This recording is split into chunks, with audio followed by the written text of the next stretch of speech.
Everyone, welcome to my channel. मेरा नाम doctor प्रतीक्षा है।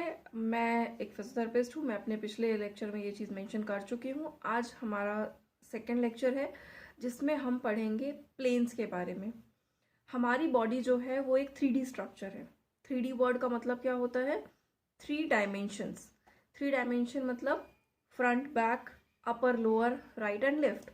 तो ये हो गए हमारे 3 डायमेंशंस। तो हमारी बॉडी 3D स्ट्रक्चर है। उसके स्ट्रक्चर्स को पढ़ने के लिए, उनकी प्रॉक्सिमैलिटी और डिस्टैलिटी को एक दूसरे से डिफाइन करने के लिए it's important to study planes. हम प्लेन्स क्यों पढ़ते हैं?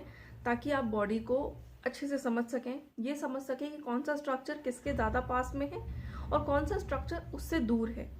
उसकी डेफिनेशन को प्रॉपरली समझने के लिए, उनकी पोजीशन को प्रॉपरली समझने के लिए it's important to study planes. अभी हमारी बॉडी में कितने प्लेन्स हैं? मीडियन, सजाइटल एंड ट्रांसवर्स या हॉरिजॉन्टल प्लेन। प्लेन्स हम किस तरीके से पढ़ते हैं? प्लेन्स को हम सबसे पहले जो पढ़ते हैं वो है हमारी मिड लाइन।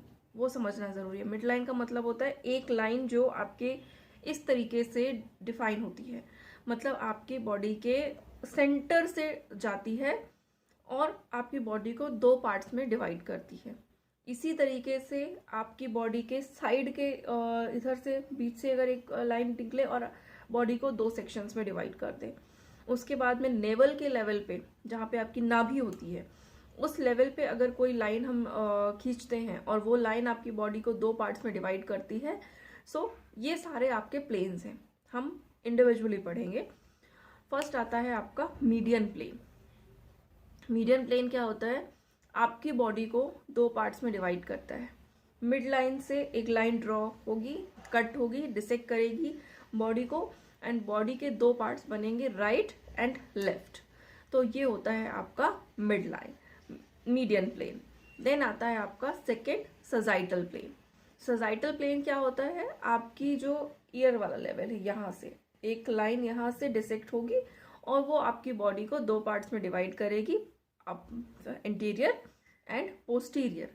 तो वो हो गया आपका सजाइटल प्लेन।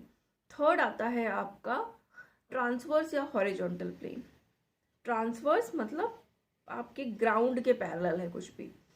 तो आपके जो सेकंड ये है आपका ट्रांसवर्स या हॉरिजॉन्टल प्लेन है, उसमें बेसिकली आप क्या करते हैं? आपकी जो लाइन है वो आपके नेवल या नाभि के लेवल से बॉडी को 2 पार्ट्स में डिवाइड करती है, अपर एंड लोअर।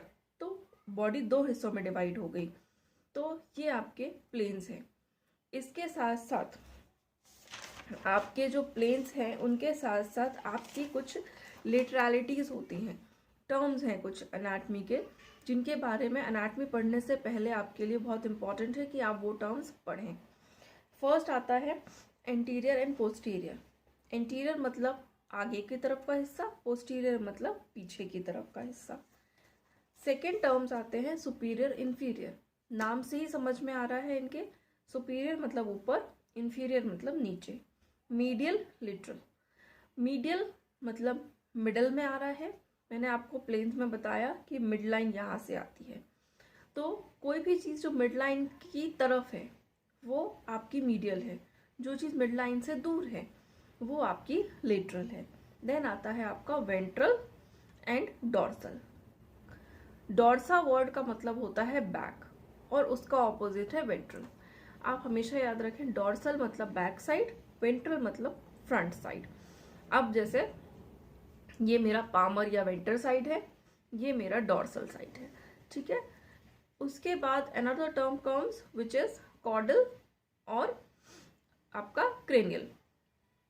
जो क्रेनियल है वो आपके क्रेनियम से आया है। Cranium is your skull. तो anything which is closer to skull is your cranial. Anything cordal, remember it with spine का कॉडा इक्वाइना। रिमेंबर जो आपका कॉडा इक्वाइना है वो आपकी टेल बोन के पास है, नीचे की तरफ है। तो आप जो भी आपकी चीज़ नीचे की साइड है वो आपकी कॉर्डल है। Then proximal and distal. Proximal मतलब पास या टुवर्ड्स हार्ट।